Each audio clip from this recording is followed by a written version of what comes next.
Nice. We're getting great compliments, and you see outside how that's come out. It's been great. We make a lot of improvements to the White House, and we're doing that. One of the things you should be looking at is the Palm Court, because that's been totally redone. So we like to preserve and make better the White House, and that's really what's happened, and we're getting tremendous reviews, and we appreciate it. But we're here for a different reason. It's called Operation Summer Heat, which is an appropriate term in light of what we're doing. And early yesterday morning, I returned from the Middle East, where we celebrated a historic agreement to end years of suffering and conflict. Amazing. Every country came together. I mean, even the enemies came out and totally endorsed it. Everybody. I've never seen anything like it. Nobody's seen anything like it. And just as we are forging peace and stability abroad, we're also restoring peace and safety and stability at home. And you see that in Washington, D.C., maybe better than any place, because we got there, and within 12 days it was very good. And within 30 days, it's been as safe as any city in the country. It's been great. Took out 1,700 people, got them out. These are career criminals in many cases, and people that shouldn't have been allowed in by the Biden administration. Historically, the summer months have been a time when violent crime soar, as you know, but not under President Trump. Today, we're announcing the results of a sweeping law enforcement effort known as Operation Summer Heat. We were in many cities that people didn't know about. We kept it a little quiet, and it had a big impact, and you'll hear that in a second. But over the past few months, FBI offices in all 50 states made crushing violent crime a top enforcement priority. That's what they did, rounding up and arresting thousands of the most violent and dangerous criminals. And these are among the most dangerous and violent people in the world. They were allowed, in many cases, not in all cases, but in many cases, they were allowed in by a very foolish, actually stupid, open border policy. Just anybody could have come in. They emptied out their jails, their prisons, their mental institutions. They emptied them into our country. And the people behind me have done an incredible job, because if we didn't have that administration, it would have been so much easier. They allowed millions of people in this country that shouldn't have been allowed, including over 11,000 murderers, half of whom murdered more than one person. And many of them are gone now, or they're put in prison, because we don't want to have them come back. So we literally put them in our prison, which we don't want to do. But we bring them back to their countries. Working with state and local partners, the FBI arrested over 8,000 violent criminals during the course of this period in major cities like in New Orleans, Nashville. We saw a 250% increase in arrests. And we really went after the bad ones. These include 725 individuals wanted for violent crimes against children and murderers.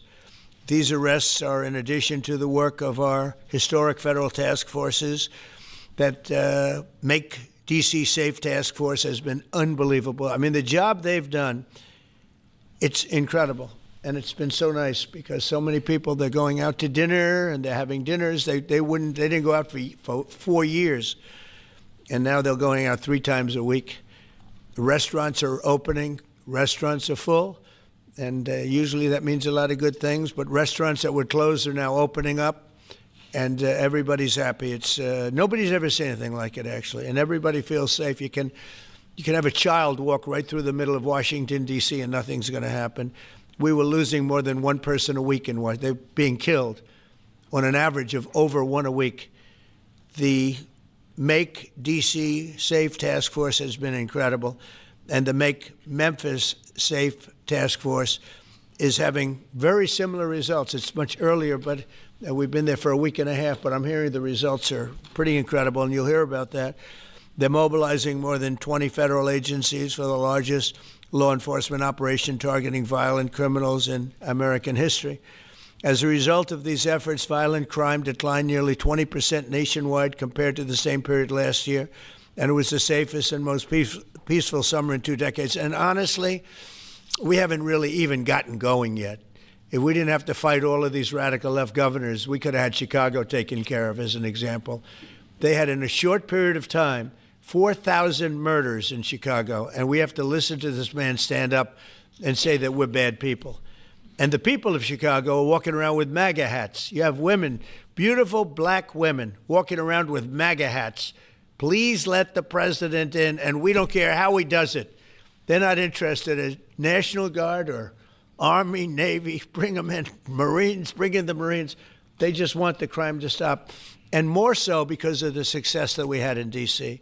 I think if we didn't have that success, nobody would even believe it.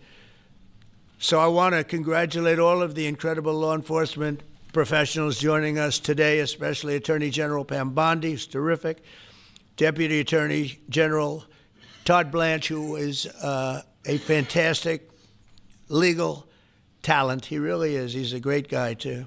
And, of course, FBI Director Kash Patel. They have worked so hard on this and other things. Since the start of the administration, the FBI has arrested over 23,000 violent criminals, more than double the number arrested in the final year of the Biden disaster. The FBI has also destroyed or severely disrupted more than 170 organized criminal enterprises and gangs, 1,600 of the most violent gangs, and confiscated over 6,000 illegal firearms. And they've tracked down and arrested 4 fugitives on the most wanted list, 4 of the most wanted. Actually, 2 of them were the most wanted fugitives in the world. There's still much more work to be done, which is why the FBI continues to work alongside the Department of Justice, the Department of Homeland Security, and the Department of War to defend. And Pete Hegseth has been fantastic, by the way, on this too, on other things, but on this too, to defend law and order and combat violent crime, arrest illegal aliens, and make American cities the safest in the world. And when I campaigned, I talked about crime, but I never knew that we were going to get into it like we did. You know, I mean, I used to watch these cities with the murders.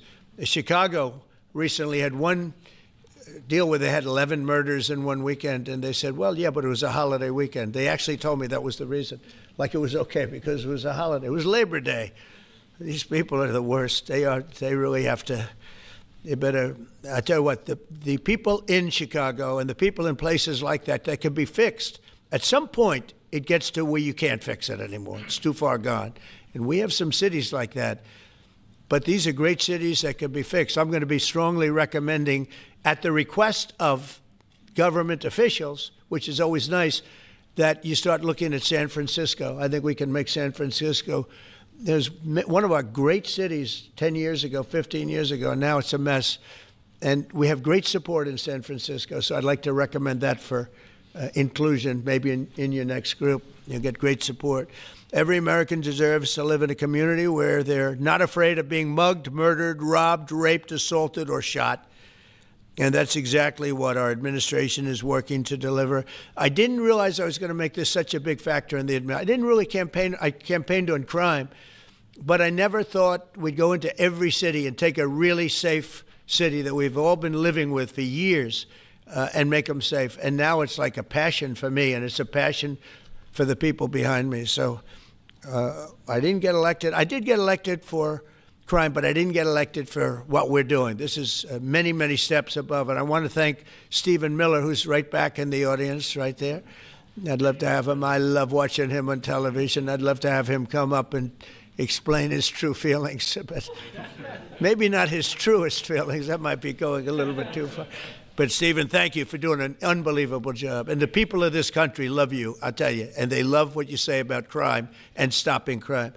So now I'd like to ask Director Patel to say a few words, and then Pam and Todd also. And I just want to congratulate them. This is an amazing thing. And we're just at the start. We're going to go into other cities that we're not talking about purposely. We're getting ready to go in. And when they go in, like Kash, as an example, told me that people didn't even know. 5 months ago, they went into Chicago, and they started doing a lot of work in Chicago. And we brought the numbers down a little bit. And but that really was just preparatory work for what we're going to do with the surge. We're going to have a surge of strong, good people, patriots, and they're going to go in, they straighten it all out. So a lot of these cities we're already working on, but we don't do it with a big flavor. But in a little while, you're going to see some numbers that you're not going to believe. And I think you'll probably start with Memphis, because I'm hearing the numbers are much quicker than we even thought possible. But again, D.C. it speaks for itself. Chicago is going to be okay. We're going to save Chicago. And I told you, and I told them, a very respected man, the head of the Union Pacific, said, "Sir, save Chicago. It can be saved." And the way he said it, it was like, can you believe it? We're trying to save Chicago. But I understood exactly what he wants, and that's what we're going to do. We're going to save all of our cities, and we're going to make them essentially crime-free, like other countries have crime-free. If you go all over the world, you go to the world, you hear Afghanistan and you hear all these different places. Our crime in certain cities is worse than anything they can even imagine. And we're not going to have that any longer. It's going to stop, and it stops right here. Cash, please. Thank you, Mr. President. What I'd like to do is just highlight some of the outstanding work that the men and women of the FBI have been doing. And thanks to your brave leadership and the mandate you were given by the American people to not only defend the homeland but crush violent crime, you tasked us with our great partners at the Department of Justice and the Attorney General and the Deputy Attorney General to start making arrests and bring prosecutions and safeguard our cities. And you said it, this is just the beginning. In just 7 months, I hope the media takes a look at every one of these charts, because these are the best numbers for fighting crime in U.S. history, and it's only 7 months in. And to do that, our vehicle to do it of choice was Operation Summer Heat, which the FBI architected to go after violent criminals. And in just a 3-month span, you had 8,700 arrests of violent criminals. You had 2,200 firearms seized off the streets permanently to safeguard our communities. You had 421 kilograms of fentanyl seized. Just to put that in perspective, that's enough to kill 55 million Americans alone. You had 45,000 kilograms of cocaine seized, and thanks to our Department of Justice partners, you had 2,100 indictments in 3 months, from June to September alone. Mr. President, that in and of itself would be historic for a 4-year presidency. You did that in 7 months because you let good cops be cops, and you partnered us with the right people at the Department of Justice to put the handcuffs on and bring them to court and put them in prison. And if that weren't enough, when you look at the year, for the entire 7-month period that we're talking about here, if you look at the past 4 years of the Biden administration, 16,000, 17,000, 15,000, 15,000. That's the number of arrests year over year of violent felons in this country for the Biden administration. Mr. President, in 7 months, you have 28,600 arrests of violent felons in just 7 months alone, because of your leadership and the dedication of the men and women at the FBI who want to go out there and do the job they were prevented from doing, because that department used to be weaponized and politicized. And this is what happens when you take out the fangs of weaponization. This number is historic by every metric. 28,000 people have been arrested, violent felons alone. And then when you go over there and look at some of these charts, if you don't mind, I'll just hop over here. Look at the metrics for not just violent crime, but the homeland. Mr. President, during your administration, the FBI has found and located 5,400 children. That is a 30% increase year to date over the last administration. Violent crimes against children arrests alone are up 10%. Gang arrests are up 210% in the last 7 months alone. And transnational organized crime, which Stephen Miller has been a great partner in, is up over 12% alone. These numbers are historic just as a snapshot. But just so people don't think we're focusing on violent crime alone, the national security mission, Mr. President, under your leadership has never been stronger.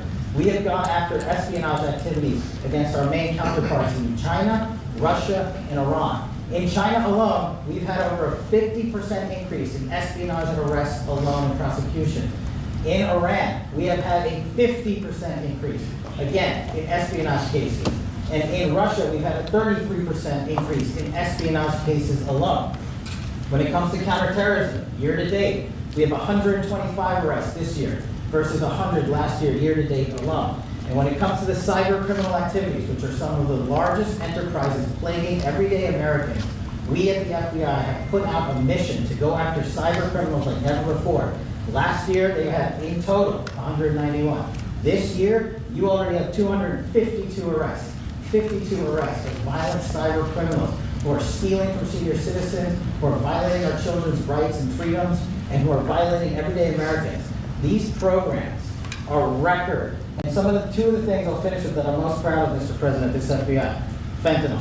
As you know, it's a scourge that is killing our youth, 100,000 plus a year. To date, the FBI has seized 1,900 kilograms of fentanyl. That's enough lethal doses to kill 127 million Americans alone. To date. And if that weren't enough, Mr. President, you said we have to go after the worst of the worst. And you empowered our Department of Justice, our Attorney General, Deputy Attorney General, and the Deputy Director at the FBI, led the charge, not just on summer heat, but he also led the charge to the FBI's 10 most wanted fugitives. These people have been on the run for years. And in 7 months, you captured not 1, not 2, not 3, but 4 of the FBI's most top 10 fugitives. 4.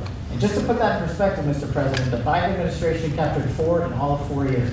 You're on 7, and we're going to get to 10. We're going to get to 10 of 10. This includes a lady who murdered her 6-year-old handicapped child and fled to India. We got her in 2 months. This includes a narco trafficker. This includes a sex trafficker. This includes another first-degree murder and gangbang. These people were on the run because of the prior administration's reckless policies that destroyed our communities, and you came in and with a mandate said, go after the worst of the worst.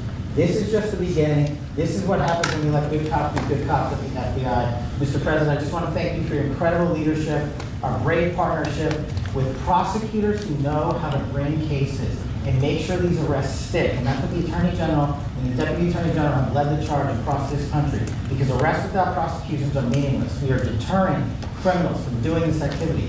We are preventing criminals from coming into America, and we are absolutely crushing violent crime and federal reform and defending this homeland, sir. And not to mention, I almost forgot this one. It took you, sir, 2 weeks to get the Abbaye Gate bomber.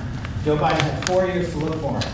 You got him in 2 weeks, thanks to the interagency effort by the FBI and the CIA, went to Pakistan, and now 13 brave warriors who were sentenced to murder because of disastrous Afghanistan withdrawal. They have justice, their families have a peace of mind, and we're going to continue to find the others, Mr. President. On behalf of the FBI, sir, I just want to thank you. Thank you very much, Gates. Great job. Very good. Very impressive. Pam, would you like to say something, please? President Trump, the men and women of law enforcement say 2 things to me repeatedly. First, you have taken the handcuffs off them and let them do their jobs, and you let cops be cops. That's why all this is happening. The director, the deputy director are working around the clock. All of these great men and women in the FBI, they have families at home, and they are working during a government shutdown right now. Many of them have small children. Many of them, I was talking to an agent this morning, many of them have babies at home, and they are working around the clock to not only keep our country, but our world safe. And that's what Operation Summer Heat did. Thank you, Director, and to the Deputy Director for everything you did on behalf of the Department of Justice, and you're going to continue to keep doing. And they set the stage for what we're doing in Memphis. You're going to hear a lot more about that, our joint task force next week, but they set the stage for Memphis. And last night alone in Memphis, there were almost 70 arrests. There were 12 guns seized. And there was a 70-year-old man arrested as a result of our operation in Memphis who raped a child under the age of 3. That one case makes everything we're doing worthwhile. So thank you all for being here on behalf of both of us. Thank you, President Trump. Thank you. Todd, you want to say something? Sure. Thank you, Mr. President. So this is a great day, and I think there's stats that the director talked about which are important, but I want to give 2 examples of what summer heat has done that actually will apply hopefully to everybody in this room. The first is for over 4 years during the last administration, there was a hotel in a town, the middle of a town in Alaska, that was being run as a drug den. There were over 1,000 calls to 911 over 4.5 year period. There were multiple violent crimes, drug dealers, overdoses, and murders at this one hotel, ruining a community. Summer Heat went in there. It's not only arrested all the participants that were controlling the hotel, but seized the hotel.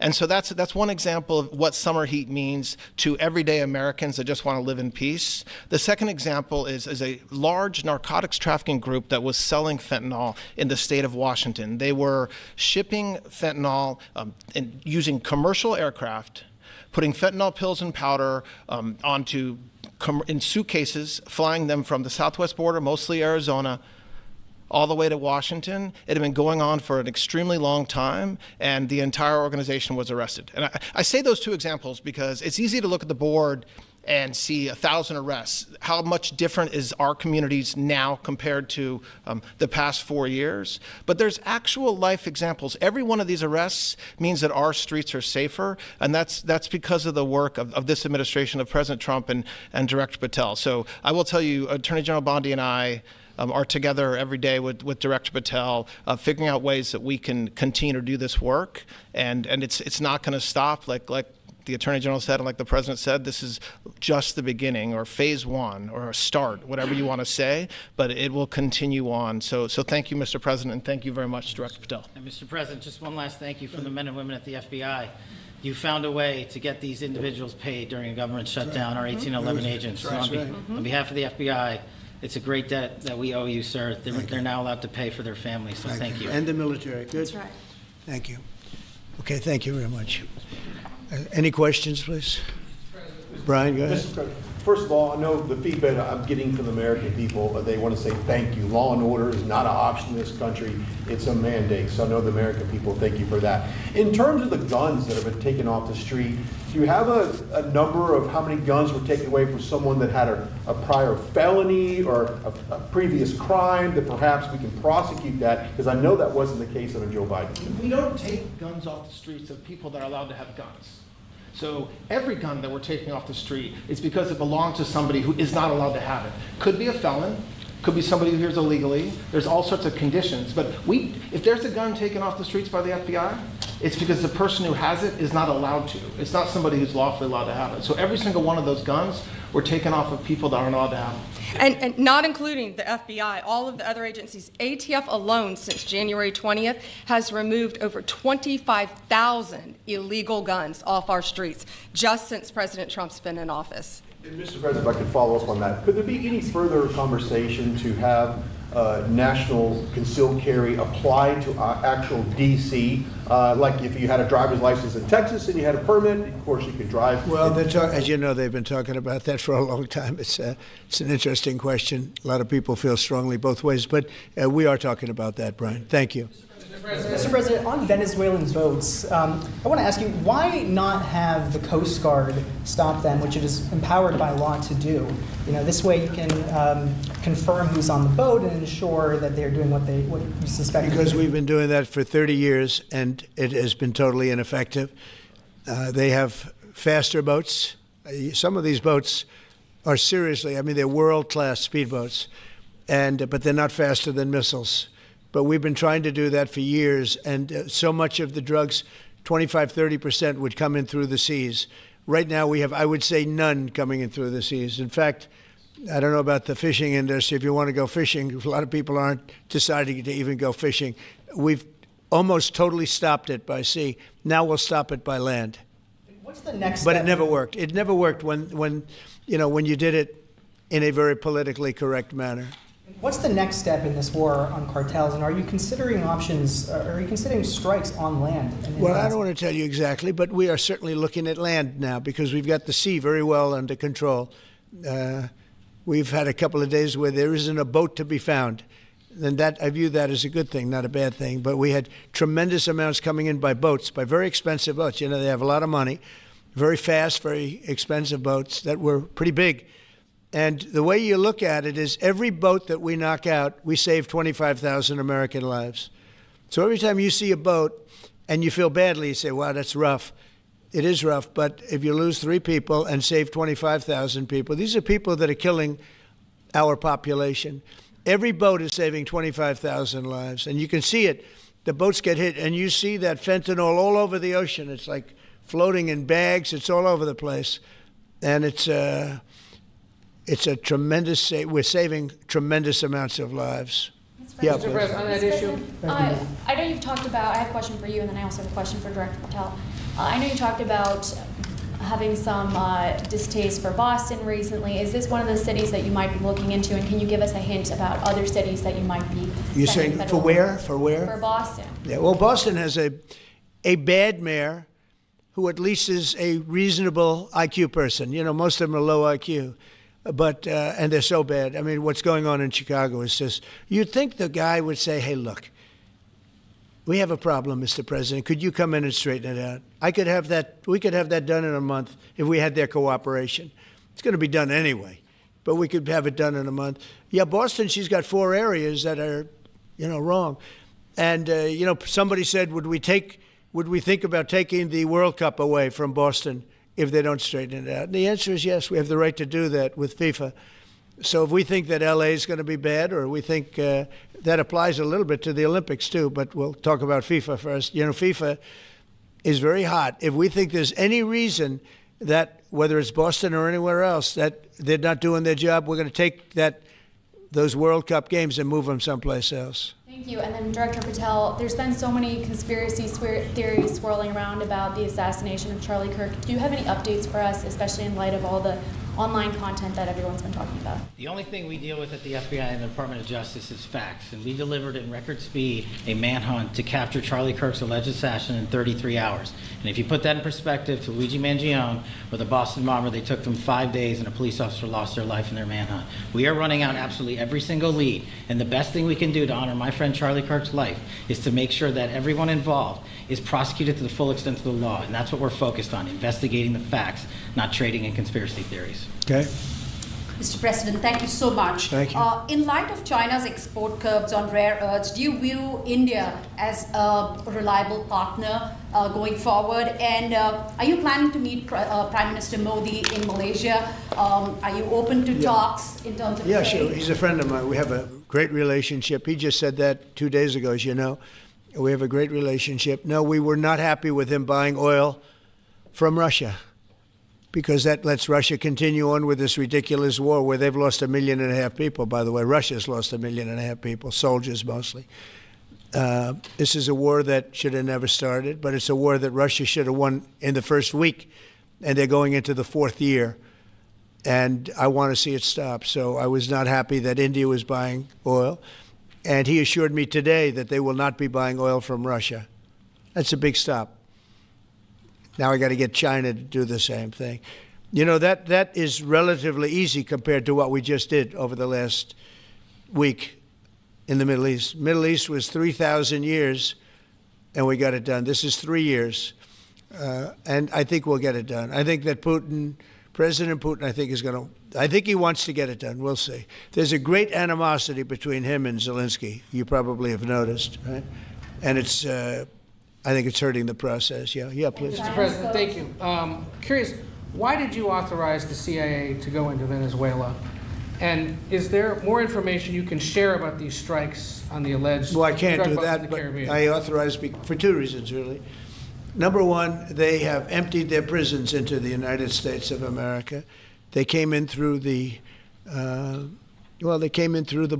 They came in because we had an open border policy. And as soon as I heard that, I said, a lot of these countries, they're not the only country, but they're the worst abuser. And they've they've allowed thousands and thousands of prisoners, mental institution, people from mental institutions, insane asylums, emptied out into the United States. We're bringing them back.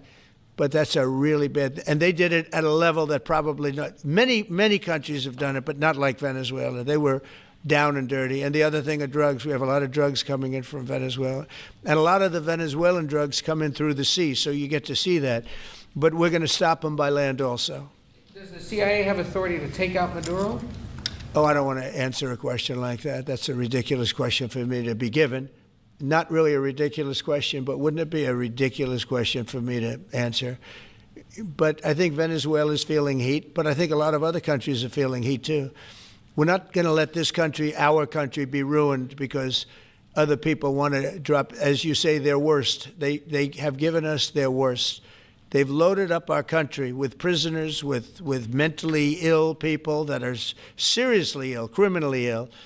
And we're not going to take it. And so, I mean, it's just one of those things. And I can tell you, we've taken care of the sea. There's nobody, and we're watching. We're watching.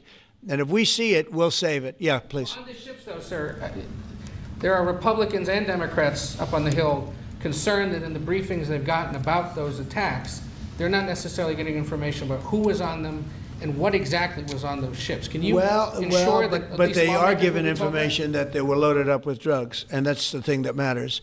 When they're loaded up with drugs, they're fair game. And every one of those ships they're not ships, they're boats, they're speedboats. They're extremely fast, record-setting type speedboats that cost a lot of money, and they have a lot of money because they're drug sellers.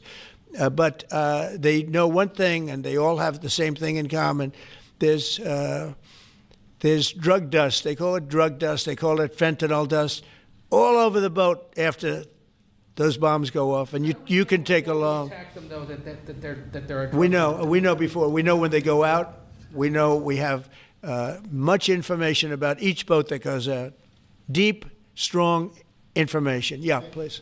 Sir, you're going to have Volodymyr Zelensky here this week. What is your message at this stage of the war for him? And shy of tomahawks. To who is that? For Zelensky. Yeah. And shy of tomahawks for Ukraine. Are you considering other options, and will you speak with Vladimir Putin about No, we're looking at other options. We are. President Zelensky's coming in. I'm not a fan of the war. I'm not a fan of the way it started. It should have never happened. It wouldn't have started if I were president. The election was rigged. And because of that, we lost a lot of lives have been lost because of that war. Not American lives, but if I can save a lot of lives, that's why I'm in it. I want to save lives. I've had 8 wars. The Prime Minister of Pakistan got up the other day, said so beautifully, says, you saved millions of lives. He told that to a group of people right in this office. He said the president saved millions of lives. And I think what he's referring to is the fact that that would have been with India, a nuclear war. That was getting very close. 7 planes, they don't talk about it, but 7 aircraft were shot down. In fact, we have the new ambassador to India right here. They're well represented. You better represent us, not them, okay? Yeah. But Sergio's going to do a great job. He's going to do a great job. But no, we'll be talking about the war with him, and we'll be talking about, they want to go offensive.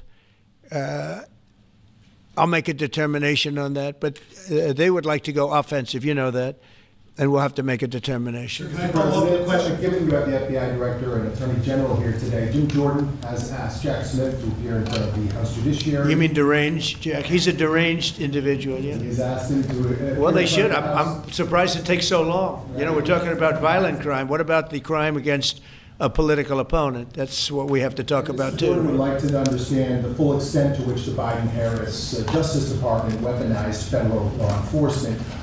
What do you think the committee will find out, Mr. Smith? I think it was the worst weaponization of a political opponent in the history of the world, let alone this country. And I hope that everybody's, they're involved in it. I'm not. I'm the one that had to suffer through it and ultimately win. But what they did was criminal. Deranged Jack Smith, in my opinion, is a criminal. And I noticed his interviewer was, I think that was Weissman. And I hope they're going to look into Weissman, too. Weissman's a bad guy. And he had somebody in Lisa, who was his puppet, worked in the office really as the top person. And I think that she should be looked at very strongly. There was tremendous criminal activity having to do. If we don't have fair elections in this country, we're not going to have a country. And I've said it from the beginning, fair elections and borders. And we need also fair press, because if you don't have fair press, it's very tough. And we've got the strongest border of anybody. Nobody has a border. We have a border where the numbers just came out again. You saw 0 people came in illegally. Now, we do take people into our country legally, but 0 people. But, you're talking about a different subject. You're talking about political crime. They have committed massive political crime.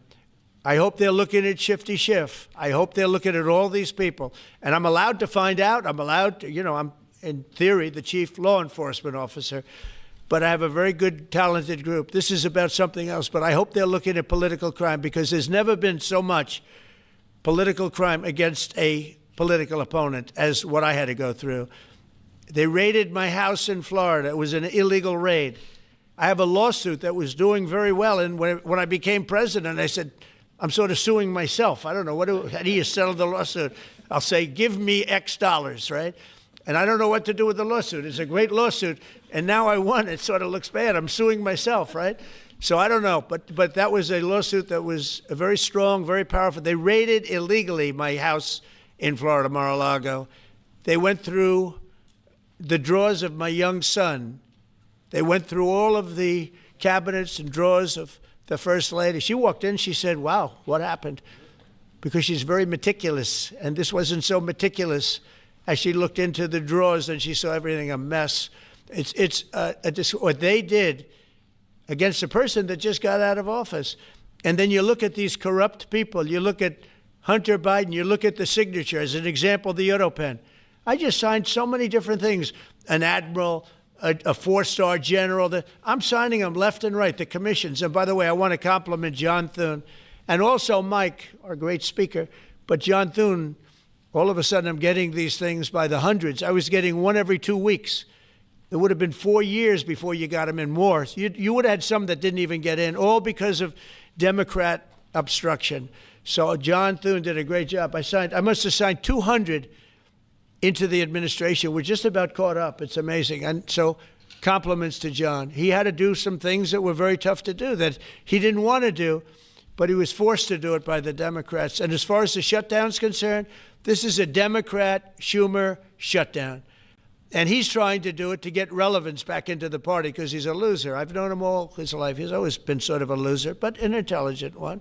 But I think he's losing IQ points with time. I think that happens. I hope it hasn't happened with me. I know if it did, you guys will let me know about it very quickly.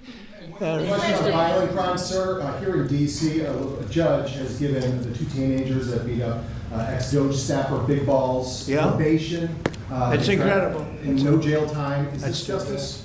Jeanine Pirro is doing a fantastic job, and she is beside herself because you have these radical left judges that they beat the hell out of this guy. And there was many people against this one guy who was really trying to protect his girlfriend. He didn't want his hooded over the door but they really beat him up badly. That just happened, right? Yeah. Wow, that's terrible. I think the judge should be ashamed of himself. That's a big problem.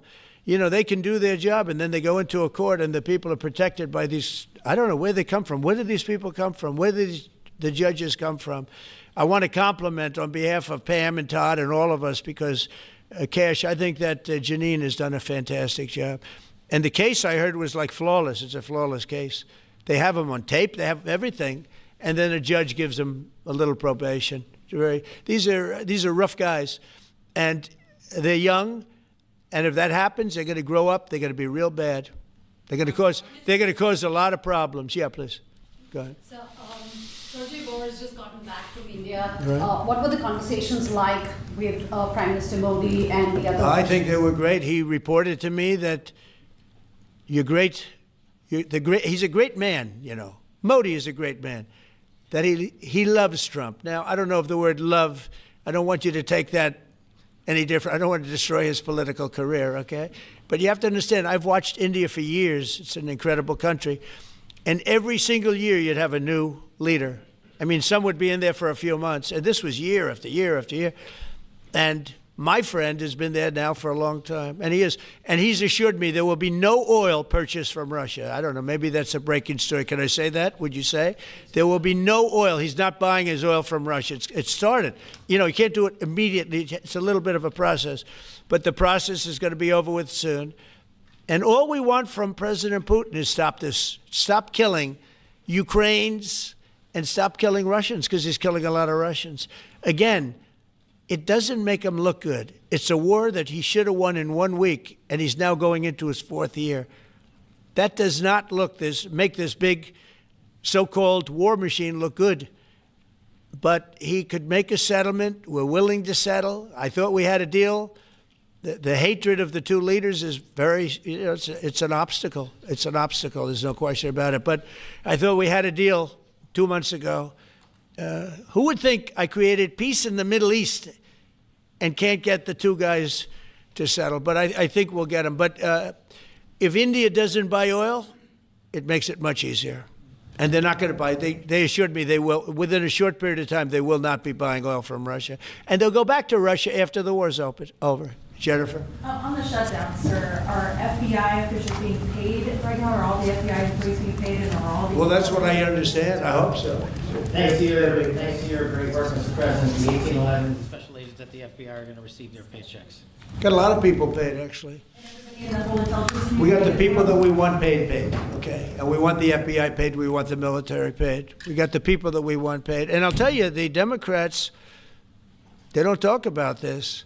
You know, we're getting rid of programs that we didn't like, but that were negotiated in, but we didn't like. We're terminating those programs, and they're going to be terminated on a permanent basis.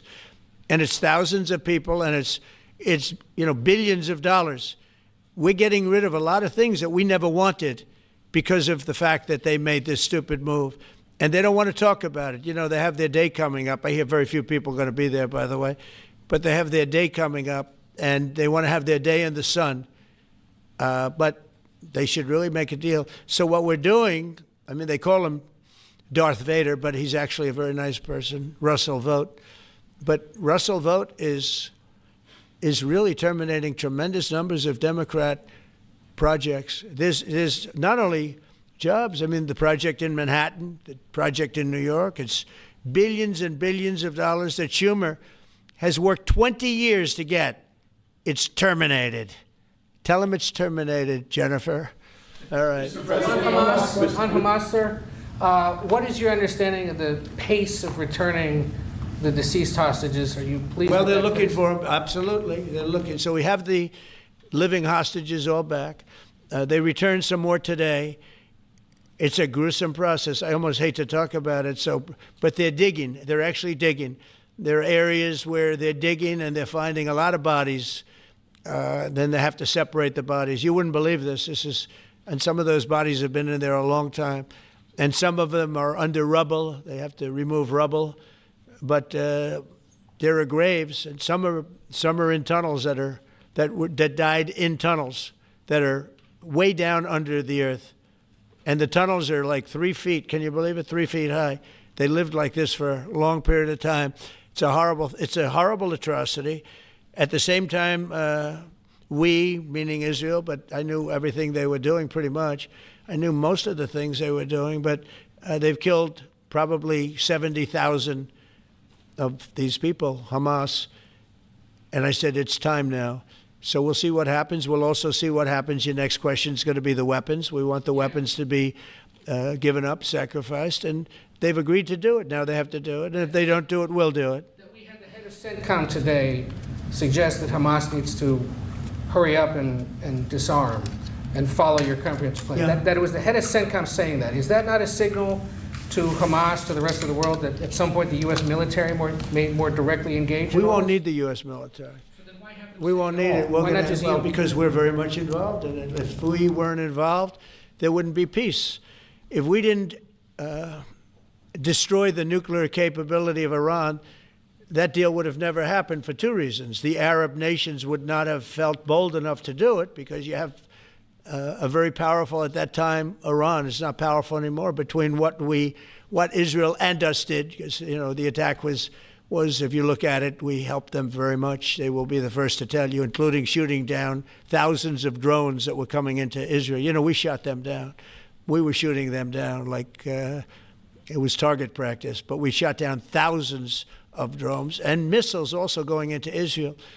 But between what we did to Iran that way with the, conventional, we will call it, and what see that beautiful plane, that B-2, I noticed it on the desk. I always thought it was beautiful, but I never understood it. Now I understand it. It took in hundreds of thousands of bombs in the form of two, but hundreds of thousands of pounds of bombs. And every single bomb hit perfectly. Then they sent Tomahawks in. They sent 30 Tomahawks on top of it. And that was totally, CNN said, well, maybe it wasn't as bad as Trump said, because I said obliterated. Obliterated is not a strong enough word, actually. And you saw the Atomic Energy Commission came out and said the word obliteration is very, very... Think of it. They came in under potential fire. They entered Iran airspace late at night, in the dark, no moon. The moon was low for a reason. What time we picked it. You couldn't see anything. And they hit every target, and they weren't hit. Nobody saw that plane. That plane is stealth. Nobody saw it. The problem with that is it may be stealth today, but tomorrow it won't be. And we just ordered about 20 brand new B-2 bombers. It's unbelievable as a weapon. I know Putin, when I was riding with him in Alaska, we passed a lot of them. And he said, that really did the trick. I said, yeah, it did. It's amazing. The flying wing. But you still foresee no reason for the U.S. military to get involved in Gaza? No, I don't see that. No, I think we're going to handle it very well. We'll be helping Israel. But we have other countries that are now. You know, we signed, many countries signed, and many of those countries relatively are very strong military powers.